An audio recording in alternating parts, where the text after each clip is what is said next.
So today I want to talk to you about whether advertising should be standardized. And what I mean by that is whether you're able to take a particular message and replicate that message successfully in different markets. And if so, to what extent can you replicate this message and be as successful as you could be? To be a leader in the world, you also have to be a leader in China. And given the fact that I'm actually a China Center Director, I teach in many of the top MBA programs in China, in Europe, in the Middle East, and of course in the United States. And given the fact that I've also written a few books on this topic, I thought that I could share some of my own observation evaluations on a market that is particularly different than the American market. So the question is, to what extent can we take messages that are created for the American market and replicate them in a Chinese market? This is an advertisement for the Land Cruiser SUV, Prado, Toyota's Prado. And it's towing what appears to be, on the right, what appears to be a Chinese military truck. And then there's another advertisement on the left that shows, it features stone lions, traditional symbol of power in China, bowing down to Toyota's Prado GX. Okay, so what is the central message here? You're all advertising employees, right? What's the central message here? Powerful, strong, right? Good message overall, right? Will work in the United States, probably, right? We want a truck that is tough and powerful. How was that received in China? How do you think this was received in China? Offensive. Why offensive? You're disrespecting some of their cultural icons. So you're taking their cultural icons and you're making them bow to your signs of power, of bowing to a Japanese truck. And don't forget, the Japanese were as bad to the Chinese as the Germans were to the Jews in World War II. And by the way, the Chinese have not forgotten it. And what they're showing is a regular commercial truck manufactured by a company can outperform a truck that is for military uses in China.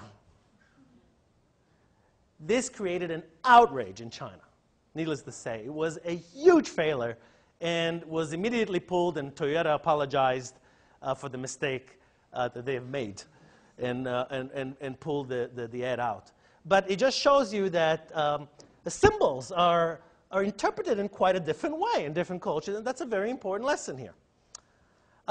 Many of you probably, have you ever seen Nike's Chamber of Fear spot with LeBron James? Let me show you this and tell me what you think about this ad, okay? 就这样，天之骄子不得不面对自己的恐惧。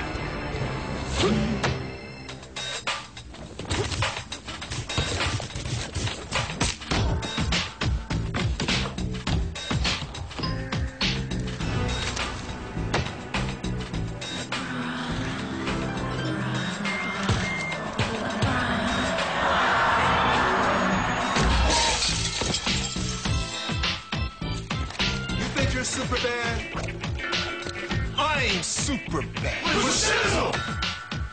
You ain't got no game, brother. You ain't got no game, brother.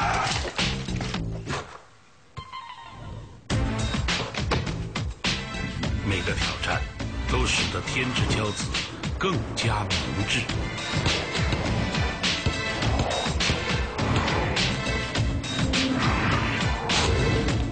最终，天之骄子还要面对他最大的挑战。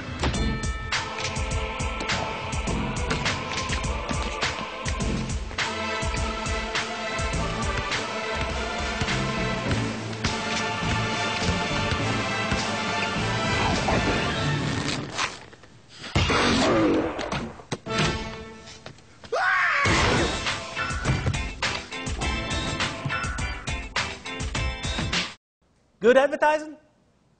You like it? Makes you want to buy Nike? How about the Chinese? They want to buy Nike? What do you think? How do you think this was received in China?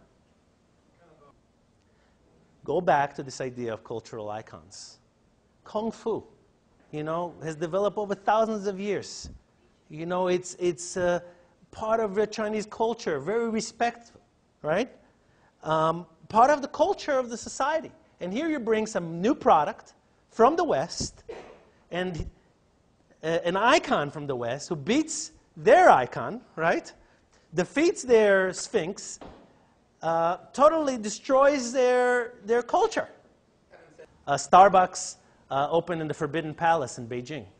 One of their most successful stores is there.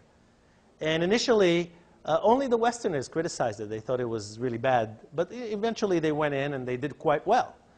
And then several years afterwards, a gentleman named Ray started criticizing it on TV. He was a very influential person in China, an academic, Yale graduate. And he said that he thought it was just a desecration of holy places for Chinese, and that they should pull Starbucks out. And within a month of web campaigning and blogging, the company was forced to close their Starbucks operations in the Forbidden City. Other blunders, the Just Do It campaign doesn't work in China because it emphasizes individualistic, youthful irreverence, and no in Confucianist China. KFC Corp found that Colonel Sanders didn't resonate well with consumers. In fact, what they've done is they made the Colonel look more Asian. When Coca-Cola first entered the Hong Kong and Shanghai market, the Cantonese-based brand name was chosen. Coca-Cola emulated the original English sound, which meant, in Chinese characters, pleasant to mouth and wax. Later on, when they went to mainland China, they actually were very smart by choosing the right symbols to represent Coca-Cola. Coca-Cola, which means can in the mouth, can give you happiness. Okay, so they had the sound and the meaning that was good. In Chinese, translating a brand is very tricky because the Chinese characters have meanings.